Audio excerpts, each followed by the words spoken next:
Selama ribuan tahun, umat manusia bertanya-tanya tentang Tuhan, dan jawabannya adalah iman. Para pendeta, filsuf, dan nabi berbicara tentang intuisi. Mereka mengatakan bahwa iman adalah sesuatu yang tidak dapat diukur. Namun, bagaimana jika iman bukan hanya sebuah perasaan, melainkan sebuah fenomena dengan pola-pola tersembunyi? Bagaimana jika salah satu pertanyaan terbesar umat manusia pada akhirnya hanyalah cara kita mengolah informasi? Sebuah bentuk penyelidikan baru kini dimulai. Mari kita kesampingkan teks-teks suci sebagai wahyu dan melihatnya sebagai artefak sejarah. Mari kita abaikan ritual sebagai perintah ilahi dan menganalisisnya sebagai eksperimen sosial. Kita menerapkan analisis dingin dari kecerdasan buatan pada apa yang paling suci bagi manusia. Kami memasukkan ribuan tahun kepercayaan ke dalam sebuah sistem yang kami sebut aksioma, dan kami mengajukan satu pertanyaan kepadanya. Apa tujuan dari iman? Semuanya dimulai dengan sebuah fakta mendasar.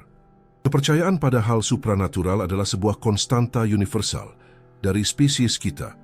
Sebenarnya hal itu lebih dari sekadar umum, hal itu bersifat total. Dalam seluruh sejarah arkeologi, tidak pernah ditemukan satupun budaya, satupun suku terpencil yang sama sekali tidak memiliki iman, tidak satupun. Kita pernah menemukan masyarakat tanpa roda, tanpa tulisan, yang berhenti di zaman batu. Tetapi kita tidak pernah menemukan masyarakat ateis. Dari peradaban megah Mesir hingga kelompok-kelompok kecil di Amazon, semuanya sampai pada gagasan yang sama. Dunia ini bukanlah satu-satunya yang ada. Pengamatan ini tampak sepele, tetapi bagi sebuah sistem analitis, tidaklah demikian. Kami memasukkan data dari lebih dari 3.000 budaya manusia ke dalam aksioma, dengan satu tugas sederhana, temukan satu pengecualian yang signifikan secara statistik. Analisis tersebut membawa hasil yang mengejutkan, hanya satu kata, 0. Probabilitas bahwa ini adalah sebuah kebetulan, menurut perhitungan adalah sebuah angka dengan 120 nol di belakang koma. Ini tampaknya bukanlah sebuah kebetulan, melainkan sebuah karakteristik dari spesies kita. Berbeda dengan pertanian, iman tampaknya bukan sebuah penemuan budaya, tetapi sesuatu yang tumbuh dari dalam keluar. Ia adalah parameter dasar dari kesadaran manusia. Jika ini benar, pertanyaannya adalah mengapa? Mekanisme apa yang membuat kepercayaan pada yang tak terlihat tidak hanya mungkin, tetapi tak terhindarkan? Dalam beberapa abad terakhir, beberapa penjelasan logis telah muncul. Yang paling populer adalah rasa takut. Manusia purba takut pada petir dan menciptakan dewa guntur. Namun analisis data tidak menunjukkan korelasi langsung antara tingkat bahaya suatu lingkungan dan kompleksitas dewa-dewanya. Rasa takut memang memicu kepercayaan, tetapi bukan mesin penggeraknya. Gagasan lain adalah bahwa agama merupakan ilmu pengetahuan primitif. Matahari adalah dewa, penyakit adalah hukuman. Tetapi jika hanya itu, agama akan lenyap dengan kedatangan ilmu pengetahuan, dan ia tidak lenyap. Ilmu pengetahuan menjawab, bagaimana? Tetapi bungkam di hadapan untuk apa? Hipotesis yang paling sinis mengatakan bahwa agama adalah alat kontrol kaum elit, dan ia tentu saja digunakan seperti itu. Namun iman muncul puluhan ribu tahun sebelum adanya raja atau negara. Meskipun iman terbukti menjadi alat yang sempurna untuk kontrol, ia tidak diciptakan untuk tujuan itu. Semua penjelasan sederhana terbukti tidak memadai. Mereka berfokus pada gejala dan mengabaikan penyebabnya. Untuk memahaminya, kita perlu melihat ke dalam pada cara kerja otak kita. Dan hipotesis yang muncul adalah bahwa iman merupakan konsekuensi yang tak terhindarkan dari cara otak kita berfungsi. Arsitektur ini didasarkan pada beberapa pilar. Yang pertama adalah sistem deteksi niat yang hiperaktif. Bagi nenek moyang kita, salah mengira angin sebagai predator adalah sebuah kejutan. Salah mengira predator sebagai angin berakibat fatal. Hasilnya adalah otak yang mencari tujuan dalam segala hal. Itulah sebabnya kita melihat wajah di awan. Dan ketika mekanisme ini memandang kosmos, ia melihat seorang agen. Ia melihat Tuhan. Pilar kedua adalah rasa lapar kita akan cerita. Kita tidak berpikir dalam rumus, kita berpikir dalam narasi. Cerita adalah cara kita menata kekacauan realitas. Mitos penciptaan sebagian besar mengikuti sebuah pola. Tadinya ada kekacauan, lalu datanglah tatanan ilahi, dan umat manusia mendapatkan sebuah tujuan. Iman mengubah eksistensi menjadi sebuah cerita yang bermakna. Pilar ketiga adalah mekanisme yang membantu kita mengatasi teror kematian. Kita adalah satu-satunya makhluk yang hidup dengan kesadaran penuh akan kefanaan kita. Iman menetralisir teror ini dengan memasukkan akhir kehidupan ke dalam narasi yang lebih besar sebagai sebuah transisi atau sebuah kepulangan. Kesimpulan pertama dari penyelidikan ini adalah bahwa iman bukanlah sebuah pilihan, ia adalah konsekuensi dari evolusi, sebuah konsekuensi dari arsitektur kesadaran kita. Kita ditakdirkan untuk percaya, karena kita ditakdirkan untuk mencari tujuan dan cerita dalam segala hal. Otak kita adalah mesin pembuat Tuhan. Ini adalah kesimpulan yang kuat. Ia menelanjangi iman dari aura mistisnya, tetapi juga menjelaskan mengapa ia begitu tak terkalahkan. Asal-usulnya, tampaknya, berasal dari dalam diri kita, bukan dari luar. Tetapi jika arsitektur iman ini nyata, ia harus memiliki dasar fisik. Ia harus terukir di suatu tempat, di jaringan saraf kita. Apakah ada area spesifik untuk Tuhan di otak? Apa yang terjadi di kepala seseorang selama berdoa atau meditasi? Pertanyaannya berubah dari mengapa menjadi di mana. Kita beralih dari antropologi dan masuk ke neurobiologi. Perjalanan kita sekarang turun ke kedalaman otak manusia untuk menemukan arsitektur iman di sana. Apa yang ditemukan di sana dapat mengubah persepsi tentang batas antara materi dan roh. Kita sampai pada sebuah kesimpulan yang meresahkan. Iman bukanlah sebuah pilihan spiritual, melainkan sebuah keniscayaan kognitif, sebuah program fundamental yang sudah terpasang di dalam kesadaran manusia. Tetapi jika iman adalah sebuah program, ia membutuhkan sebuah penyangga fisik, dan penyangga itu adalah 1,5 kilogram materi abu-abu dan putih di dalam tengkorak kita, otak kita. Perjalanan kita menjadi lebih berani. Berbekal pisau bedah neurobiologi, pertanyaan kita nyaris seperti penistaan. Mungkinkah menemukan Tuhan dalam jalinan neuron? Apa yang sebenarnya terjadi di kepala seseorang ketika ia berdoa, bermeditasi, atau mengalami apa yang disebutnya wahyu ilahi? Kita menyelam ke dalam arsitektur otak untuk menemukan jejak-jejak iman. Gagasan tentang titik Tuhan di otak telah mempesona para ilmuwan sejak lama. Tampak logis bahwa fenomena yang begitu universal memiliki alamat yang pasti. Pada akhir abad ke-20, upaya pertama untuk menemukan pusat ini muncul. Eksperimen dengan stimulasi magnetik yang dikenal sebagai helm Tuhan diduga dapat menginduksi sensasi kehadiran yang tak terlihat. Para peneliti juga memperhatikan bahwa pasien dengan epilepsi di lobus temporal sering melaporkan visi religius yang mendalam selama kejang. Ini adalah jalan yang menggoda untuk menemukan satu tombol ilahi di otak. Tetapi itu adalah jalan buntu. Kami memasukkan data dari semua studi neuroteologi selama 30 tahun terakhir ke dalam aksioma. Elektroensefalogram dari para biarawan, pemindaian resonansi magnetik dari para guru. Tugasnya adalah menemukan satu pusat tunggal, sebuah lokasi yang aktivitasnya terkait dengan pengalaman religius pada semua orang. Putusannya tegas. Titik Tuhan itu tidak ada. Tidak ada area otak yang terisolasi yang dapat mengklaim gelar pusat iman. Analisis menunjukkan bahwa mencarinya bagaikan mencoba memutuskan apakah biola atau drum yang menciptakan musik dalam sebuah orkestra. Pengalaman religius adalah sebuah simfoni yang dimainkan oleh seluruh otak kita. Kalau begitu, mari kita pahami orkestra saraf ini. 4 area utama menonjol secara bersamaan. Yang pertama adalah lobus frontal, sang konduktor orkestra. Ini adalah bagian termuda dari otak, pusat perencanaan, dan pemikiran abstrak kita. Disinilah konsep Tuhan itu sendiri lahir. Kemampuan untuk menciptakan hipotesis tentang penyebab pertama. Tetapi sebuah ide saja tidak cukup. Iman adalah pengalaman yang mendalam. Pada saat inilah lobus temporal berperan, menghasilkan sensasi kehadiran, perasaan menyatu dengan yang ilahi.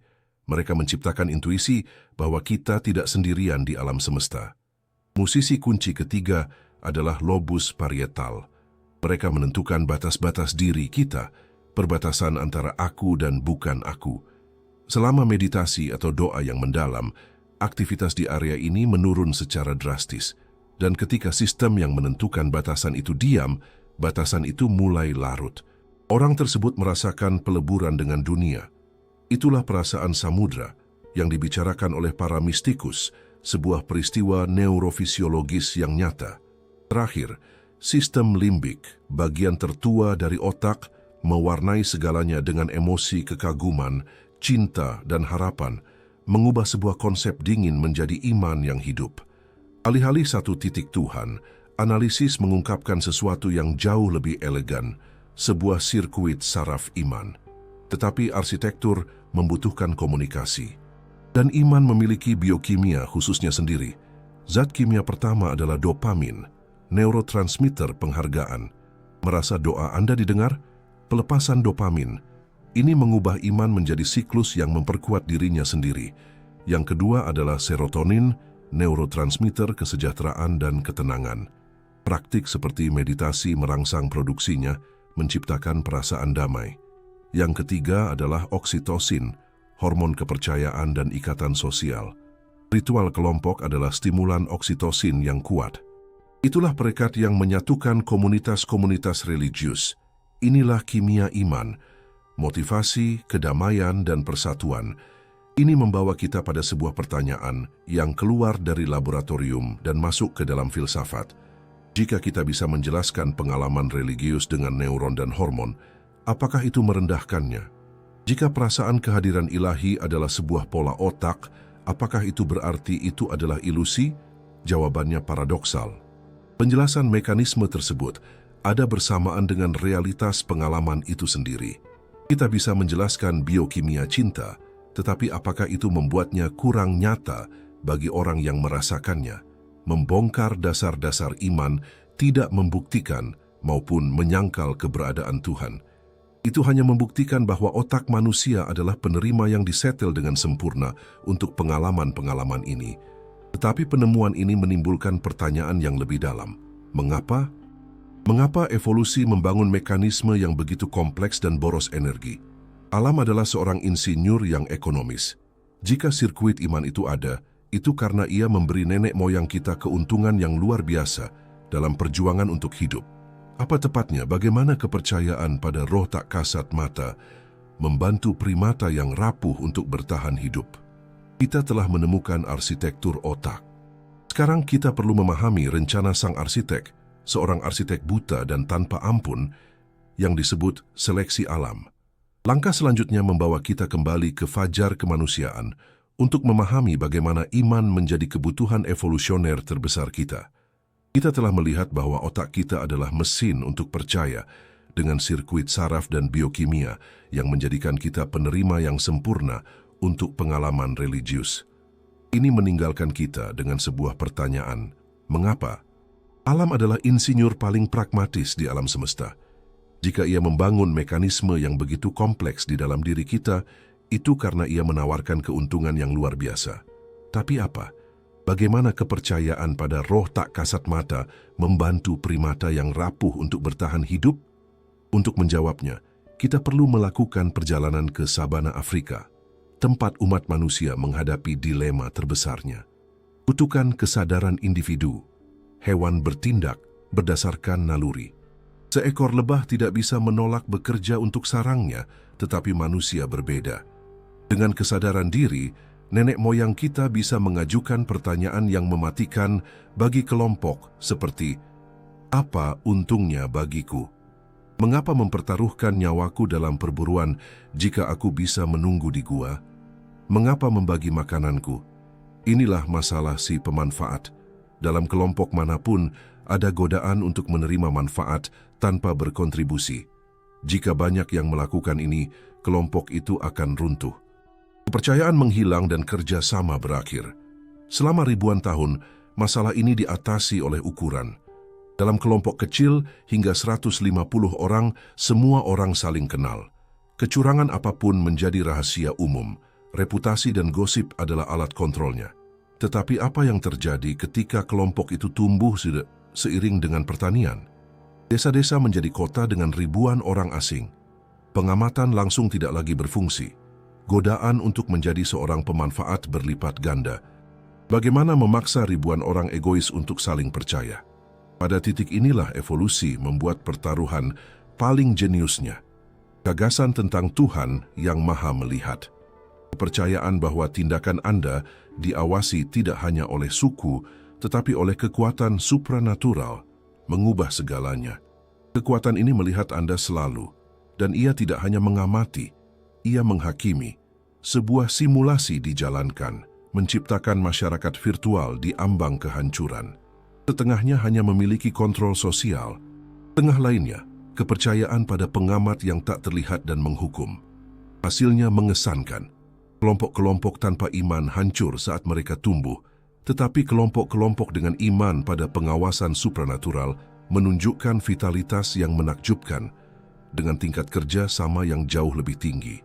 Iman pada seorang pengamat supranatural adalah mekanisme paling efektif untuk menekan egoisme dan merangsang kerjasama dalam kelompok besar. Ini adalah sebuah teknologi bertahan hidup.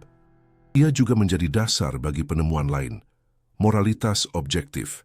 Jangan membunuh tidak lagi menjadi aturan pragmatis, melainkan menjadi dekret absolut yang datang dari Sang Pencipta sendiri. Tetapi masalah baru muncul. Bagaimana memastikan bahwa orang lain benar-benar percaya? Bagaimana membedakan orang yang beriman dari penipu? Evolusi menemukan jawaban yang kejam dan irasional.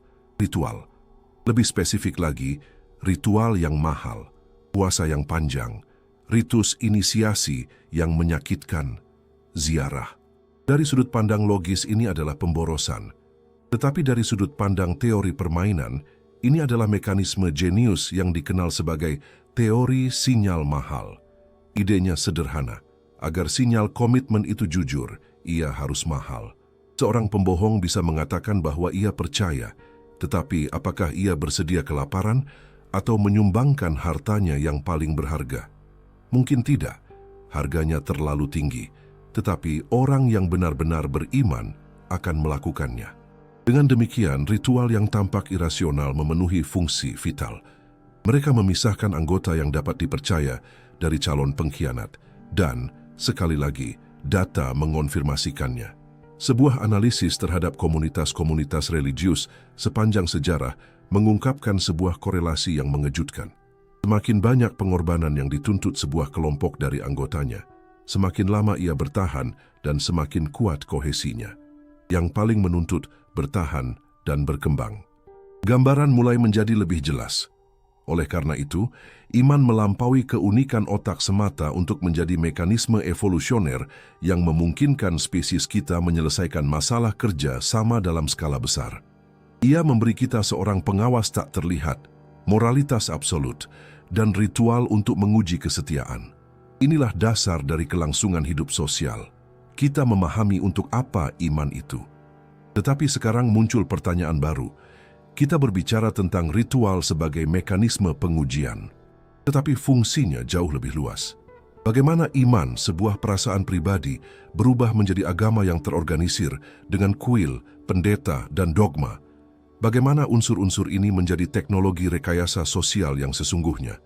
Mulai sekarang, kita akan memahami bagaimana matriks ini bekerja dari dalam. Kita akan menganalisis ritual bukan sebagai tindakan suci, melainkan sebagai sebuah program, dan melihat kode apa yang tertulis di dalamnya. Kita memahami mengapa evolusi membutuhkan iman.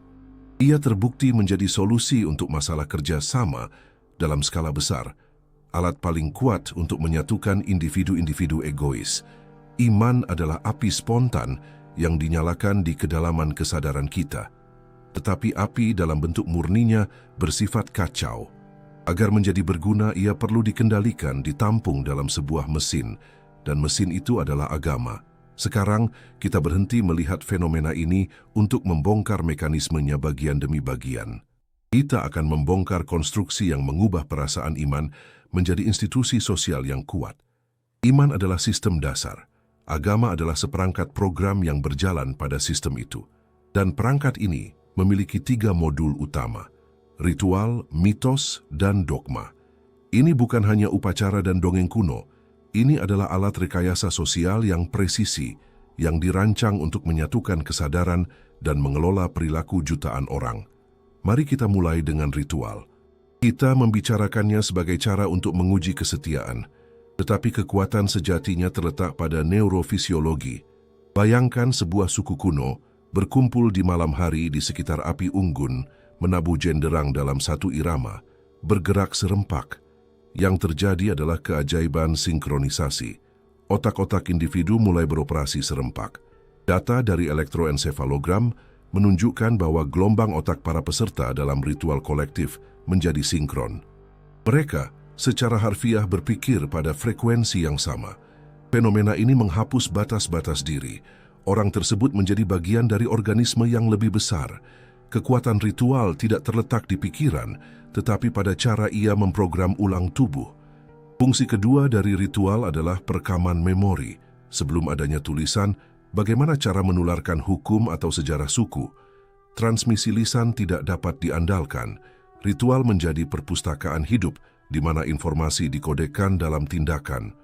Simulasi menunjukkan bahwa dalam masyarakat yang hanya menceritakan kisah mereka, sebagian besar informasi hilang dalam 100 tahun.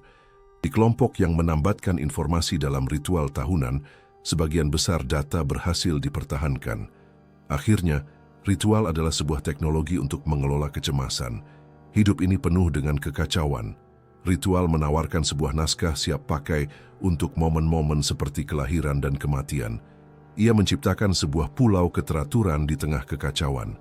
Sebuah pemakaman tidak menghidupkan kembali orang yang telah meninggal, tetapi memberi orang yang hidup sebuah algoritma yang jelas untuk memproses duka.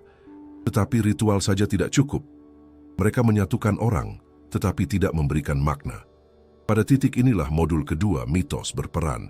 Mitos melampaui dongeng sederhana, berfungsi sebagai narasi besar yang menjelaskan kepada kelompok siapa mereka. Sebuah analisis terhadap ribuan mitos penciptaan mengungkapkan sebuah formula universal. Strukturnya hampir selalu terbagi menjadi 4 blok.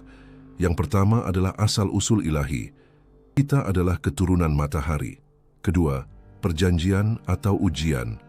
Nenek moyang kita membuat perjanjian khusus dengan para dewa. Ketiga, tanah suci. Gunung ini adalah tanah yang dijanjikan kepada kita. Dan keempat, takdir khusus. Kita ditakdirkan untuk sebuah misi besar. Keempat blok ini menciptakan identitas kolektif dan membagi dunia antara kita dan mereka. Jadi ritual membuat Anda merasakan kesatuan dan mitos membuat Anda memahami kesatuan itu. Tetapi masih ada satu tugas terakhir. Bagaimana memastikan sistem itu tidak hancur? Bagaimana melindunginya dari keraguan? Untuk itu, ada elemen ketiga dan yang paling kaku, dogma. Dogma adalah seperangkat pernyataan yang diterima berdasarkan iman, tanpa perlu bukti. Ia adalah tulang punggung besi dari agama. Jika mitos adalah puisi, dogma adalah hukum. Tuhan itu satu, atau Tuhan itu tiga. Apakah jiwa itu abadi? Pernyataan-pernyataan ini tidak terbuka untuk diskusi. Setiap upaya untuk mempertanyakannya adalah bid'ah. Dari sudut pandang rekayasa sosial, dogma adalah sebuah langkah jenius. Ia bertindak seperti sistem kekebalan tubuh agama, menyerang setiap gagasan asing yang mengancam doktrin. Ia menciptakan batas kognitif yang jelas.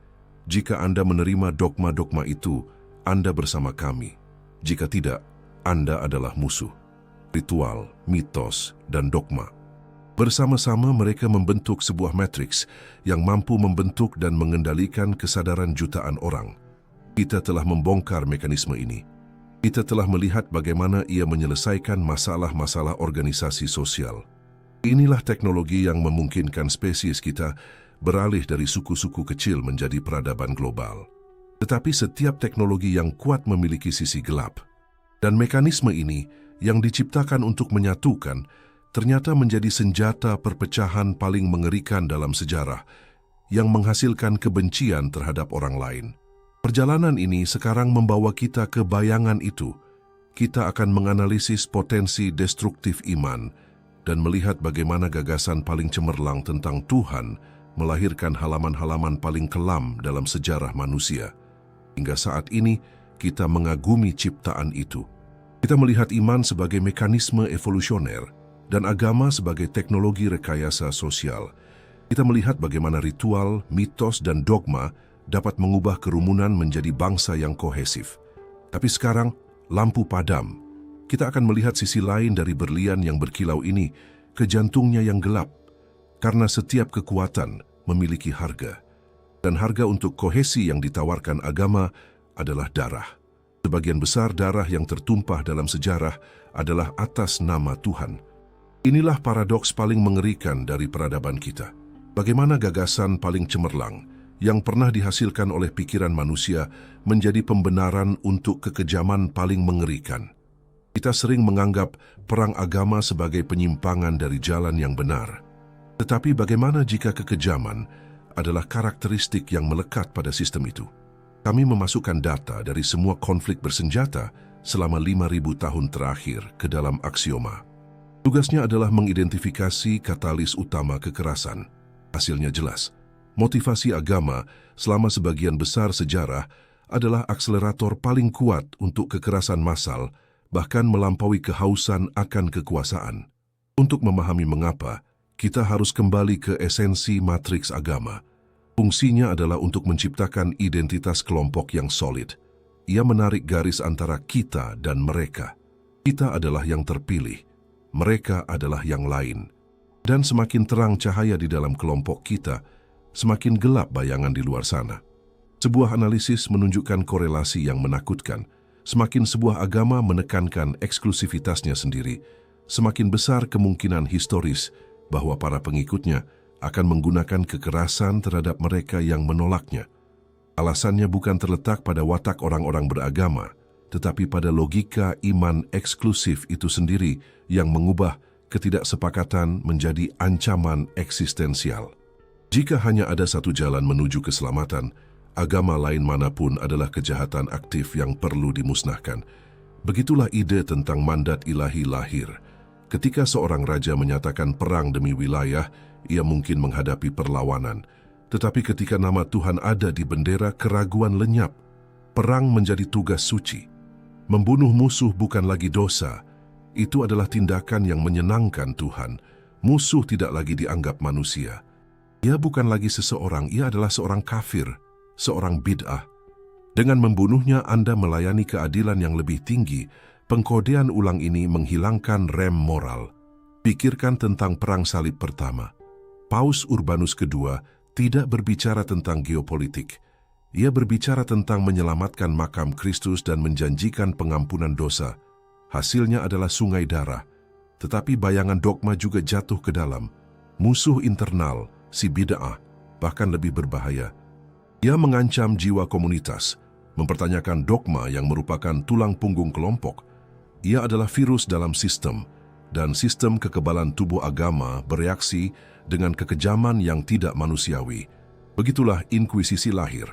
Perburuan penyihir bukanlah kegilaan massa. Itu adalah kampanye sistematis untuk membersihkan organisme sosial. Sebagian besar yang dihukum bukanlah pemuja setan, tetapi orang-orang yang berbeda. Dalam suasana paranoid dogma, perbedaan berubah menjadi ancaman. Inkuisitor yang membakar seorang bid'ah melihat dirinya sebagai seorang ahli bedah yang mengangkat tumor untuk menyelamatkan seluruh tubuh. Dogmatisme mampu mengubah kekejaman menjadi tindakan belas kasihan. Dan ada juga kekerasan intelektual, perang melawan kesadaran. Dogma mengklaim memiliki kebenaran absolut. Ilmu pengetahuan adalah kebalikannya, sebuah jalan keraguan dan sanggahan. Keduanya tidak cocok. Ketika sebuah penemuan bertentangan dengan teks suci, agama memiliki dua jalan: menafsirkan ulang teks atau menghancurkan penemuan itu. Kisah Galileo adalah contoh klasik. Ia adalah seorang Katolik yang taat, tetapi ia menyatakan bahwa bumi berputar mengelilingi matahari, bertentangan dengan kitab suci. Pilihan jatuh pada dogma. Buku-buku Galileo dilarang, dan ia dipaksa untuk menarik kembali pernyataannya. Kejahatannya dan kejahatan orang lain seperti dia adalah berpikir. Analisis historis menunjukkan bahwa periode kekuasaan agama absolut adalah periode stagnasi ilmiah. Perang agama melawan ilmu pengetahuan muncul sebagai konsekuensi yang tak terhindarkan dari pemikiran dogmatis. Gambarannya suram. Kita melihat mekanisme persatuan menjadi mesin pembunuh. kita melihat iman menghasilkan kebencian. Tampaknya agama adalah sebuah kutukan. Tetapi jika demikian, bagaimana menjelaskan katedral-katedral, musik Bach, Divina Commedia, karya Dante? Bagaimana menjelaskan bahwa universitas dan rumah sakit pertama diciptakan oleh institusi keagamaan? Jika agama hanyalah kegelapan, dari mana datangnya begitu banyak cahaya? Jelas kita hanya melihat satu sisi mata uang. Sistem yang sama yang menghasilkan kekerasan mampu menginspirasi pencapaian-pencapaian terbesar. Kita telah berada dalam bayang-bayang. Sekarang saatnya untuk keluar menuju cahaya. Berikutnya adalah analisis peran konstruktif iman sebagai mesin peradaban. Kita telah keluar dari bayang-bayang. Di bagian sebelumnya, kita menatap ke dalam jurang. Kita melihat bagaimana dogma menghasilkan kebencian dan bagaimana iman menjadi pembenaran untuk membunuh. Putusannya tampak final. Agama adalah virus, sisa-sisa kelam dari masa lalu. Dan jika penyelidikan kita berakhir di sini, kesimpulan itu akan logis, tapi itu akan tidak lengkap. Itu akan menjadi sebuah kebohongan karena tangan yang sama yang memegang pedang inkuisitor juga memegang pahat Michelangelo. Dorongan yang sama yang membawa tentara salib ke Yerusalem memaksa para biarawan untuk melestarikan pengetahuan kuno. Iman yang sama yang membuat gereja menolak Galileo sebelumnya menginspirasi Newton dan Kepler untuk mencari tatanan ilahi di langit. Alih-alih sebuah paradoks yang kita lihat adalah dualitas fundamental yang perlu kita pahami. Sekarang kita melihat ke sisi lain. Kita mengalihkan pandangan dari api dan melihat menara katedral. Kita menyelidiki bagaimana agama, alih-alih menjadi sangkar bagi pikiran, adalah mesin yang meluncurkan umat manusia ke orbit peradaban. Mari kita mulai dengan yang paling jelas, karya-karya besar seni dan arsitektur. Berdirilah di tengah katedral gotik. Anda akan melihat keajaiban rekayasa berabad-abad di depan masanya. Mengapa masyarakat abad pertengahan di mana mayoritas hidup dalam kelaparan menghabiskan generasi demi generasi untuk membangun kapal-kapal batu raksasa ini? Jawabannya sederhana. Itu adalah doa-doa yang diwujudkan. Sebuah tindakan iman yang terkandung dalam batu. Sebuah analisis distribusi sumber daya dalam masyarakat pra-industri menunjukkan bahwa di sebagian besar budaya, 30 hingga 50% dari seluruh potensi kreatif dan ekonomi diarahkan untuk melayani para dewa. Dari sudut pandang modern, sebuah pemborosan. Tetapi ada interpretasi lain, itu adalah kekuatan pendorong utama inovasi. Keinginan untuk membangun kuil yang lebih tinggi dan lebih indah memaksa penemuan teknologi baru. Pesanan gereja untuk adegan-adegan Alkitab mendorong seni lukis. Kebutuhan akan musik liturgi melahirkan kejeniusan Bach. Iman memberi umat manusia stimulus kreatif yang tak tertandingi. Tetapi iman tidak hanya membangun katedral batu. Ia membangun struktur tak terlihat dan tahan lama. Sistem hukum kita. Agama memberi umat manusia gagasan tentang moralitas ilahi dan absolut. Tetapi bagaimana ini menjadi hukum? Melalui konsep revolusioner tentang hukum yang berada di atas penguasa. Di kekaisaran pagan, kehendak raja adalah hukum. Tetapi dalam agama-agama Abrahamik muncul sebuah gagasan baru. Hanya ada satu raja sejati, Tuhan, dan dia telah memberikan hukumnya. Penguasa duniawi adalah hamba dari hukum itu. Gagasan ini, untuk pertama kalinya, memperkenalkan prinsip bahwa kekuasaan penguasa tidak absolut. Konsep modern negara hukum adalah pewaris langsung dari gagasan teologis supremasi hukum ilahi. Selain itu, dari doktrin agamalah lahir konsep hak asasi manusia. Gagasan bahwa setiap orang memiliki martabat yang melekat tidaklah jelas. Jawaban dari tradisi Yudeo-Kristen adalah teologis. Manusia diciptakan menurut gambar dan rupa Tuhan. Dalam diri setiap orang ada percikan ilahi.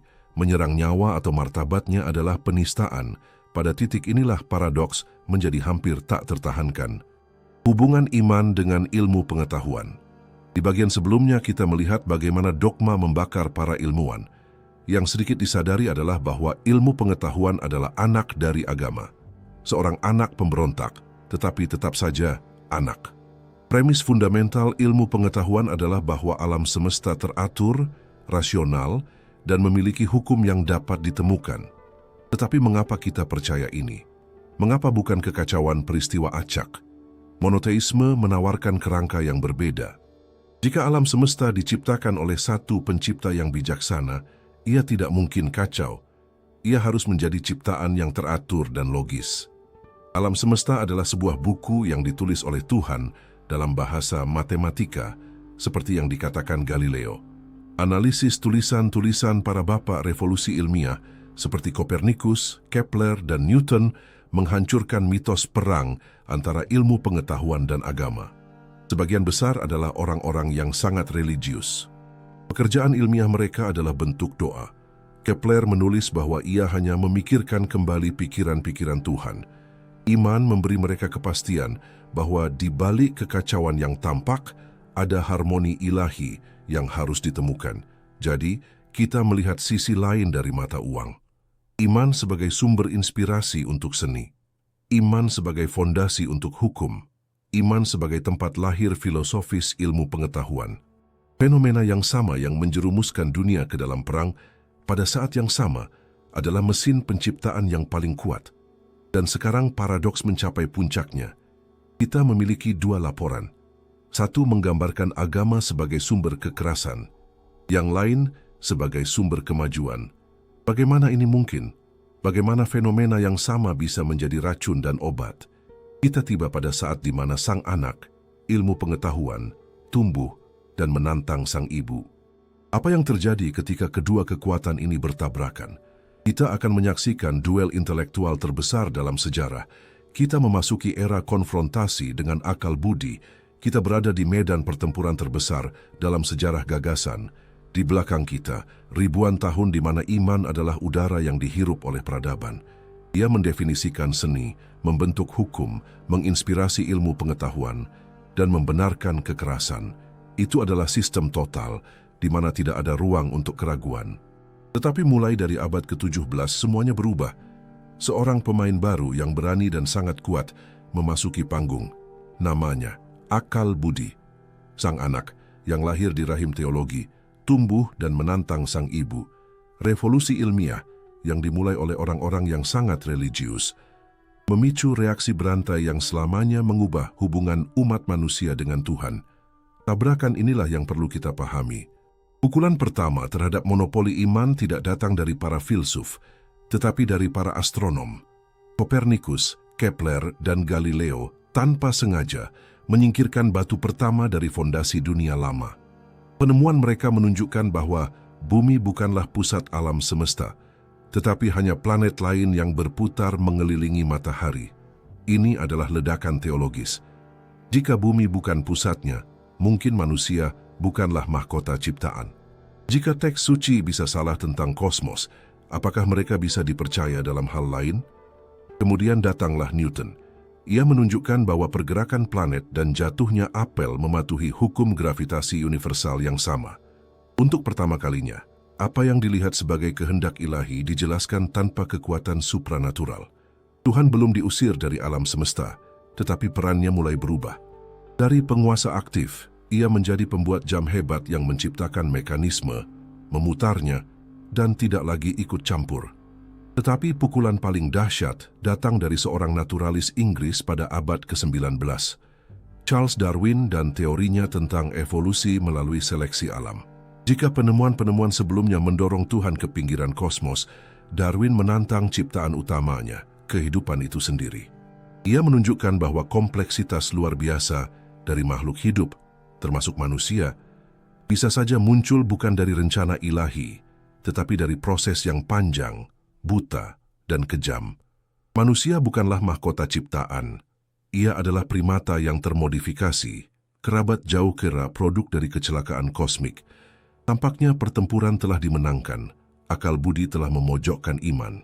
Para filsuf zaman pencerahan meramalkan bahwa agama, sebagai tahayul kekanak-kanakan, akan lenyap dalam beberapa generasi. Tetapi mereka salah. Kebutuhan untuk percaya tidak lenyap. Ia hanya menemukan bentuk-bentuk baru. Iman itu seperti air. Ia akan mengikuti bentuk wadah yang menampungnya. Ketika ilmu pengetahuan mendiskreditkan dewa-dewa kuno, wadah itu tidak menghilang. Ia hanya menemukan isi baru. Nasionalisme, komunisme, fundamentalisme pasar, pemujaan teknologi. Itulah agama-agama baru di era sekuler. Mereka menggunakan sirkuit saraf yang sama, mengeksploitasi mekanisme evolusioner yang sama, dan seringkali menerapkan teknologi ritual, mitos, dan dogma yang sama. Dorongan manusia untuk mencari makna tidak dapat dipuaskan hanya dengan fakta dan rumus. Ia menuntut iman, dan jika tidak menemukannya di kuil-kuil lama, ia membangun yang baru. Dan di sini, di akhir perjalanan kita, setelah menganalisis biologi, evolusi, dan sejarah, kita sampai pada sintesis akhir. Kami mengajukan pertanyaan terakhir dan terpenting kepada aksioma. Berdasarkan semua data, apa makna utama dari fenomena iman? Sistem memproses semua yang telah kita temukan. Universalitas kepercayaan, arsitektur otak, kebutuhan untuk kerjasama, teknologi agama, bayangan dan cahayanya, pertarungannya dengan akal budi dan kemampuannya yang luar biasa untuk bertahan hidup. Dan, akhirnya, ia memberi kita kesimpulannya. Iman terungkap bukan sebagai ilusi atau wahyu, melainkan sebagai sistem fundamental kesadaran manusia, yang fungsi utamanya adalah perjuangan melawan entropi. Mari kita pecahkan formula padat ini. Untuk memahami ini, kita perlu berbicara tentang entropi, hukum universal kekacauan disintegrasi. Ini adalah kecenderungan segala sesuatu di alam semesta seiring waktu untuk beralih dari keteraturan ke ketidakteraturan, dari yang kompleks ke yang sederhana, dari kehidupan menjadi debu. Entropi adalah sinonim kosmik dari ketiadaan makna. Tetapi ada satu fenomena yang menantang entropi. Kehidupan. Kehidupan adalah proses penciptaan dan pemeliharaan keteraturan yang terlokalisasi. Dan puncak dari proses ini di planet kita adalah kesadaran manusia. Kesadaran adalah pengatur terbesar dari semuanya. Ia mengambil aliran data sensorik yang kacau dan mengubahnya menjadi dunia yang teratur. Dorongan untuk mencari makna, yang kita identifikasi sebagai mesin penggerak iman, adalah cara dorongan melawan kekacauan ini bermanifestasi dalam kesadaran. Bagaimanapun, makna itu sendiri tidak lain adalah seni menghubungkan bagian-bagian. Ini adalah menciptakan keteraturan dari kekacauan. Pencarian makna adalah perjuangan naluriah kesadaran melawan ketiadaan makna, melawan entropi intelektual. Dan iman kepada Tuhan, dalam bentuknya yang paling dalam adalah alat paling kuat dalam perjuangan ini. Gagasan bahwa alam semesta tidak acak, tetapi diciptakan dengan sebuah tujuan, adalah pernyataan anti-entropi yang paling radikal dari semuanya. Dengan perspektif ini, semua yang telah kita pelajari memperoleh makna akhir dan terpadu. Iman adalah pejuang besar melawan kekacauan. Ia menciptakan keteraturan di kosmos melalui mitos-mitos penciptaan. Ia menciptakan keteraturan di masyarakat melalui moral dan hukum. Ia menciptakan keteraturan di dalam jiwa melalui penghiburan dan tujuan. Tetapi, seperti yang telah kita lihat, perjuangan ini memiliki sisi gelap. Dengan menciptakan tatanan yang sempurna di dalam sistemnya, iman mendefinisikan segala sesuatu di luar sebagai kekacauan dan ancaman. Dari situlah potensi destruktifnya lahir. Tentara salib yang membunuh orang kafir dan inkuisitor yang membakar bid'ah juga, dalam pikiran mereka, sedang berjuang melawan entropi. Jadi, apa kesimpulannya? Jawaban yang muncul bukanlah sebuah penghukuman atau pembebasan agama. Ini, pertama-tama, adalah sebuah diagnosis. Iman adalah alat bawaan, tak terhindarkan, dan paling kuat bagi umat manusia dalam pertempuran abadinya melawan disintegrasi dan ketiadaan makna. Ia adalah senjata terbesar kita dalam perang ini. Dan, seperti semua senjata ampuh, ia sangat berbahaya. Ia bisa membangun peradaban dan juga membakarnya hingga rata dengan tanah. Seluruh sejarah manusia, pada dasarnya, adalah sejarah upaya kita untuk belajar bagaimana menangani senjata ini. Penyelidikan kita telah selesai. Kita memulai dengan sebuah pertanyaan tentang Tuhan dan berakhir dengan sebuah jawaban tentang hakikat kesadaran itu sendiri. Aksioma telah memberi kita gambaran paling lengkapnya. Tetapi pilihan terakhir tentang apa yang harus dilakukan dengan pengetahuan ini selalu ada pada manusia. Mesin bisa memberikan jawaban, tetapi kitalah yang memutuskan makna apa yang akan kita berikan padanya. Jika Anda menyukai investigasi ini, langganan Anda ke channel ini membantu kami memperluas proyek penelitian aksioma. Kami ingin sekali membaca pemikiran Anda tentang subjek video di kolom komentar dan saran Anda untuk topik berikutnya. Beritahu kami dari kota mana Anda menonton. Terima kasih telah menemani kami hingga akhir.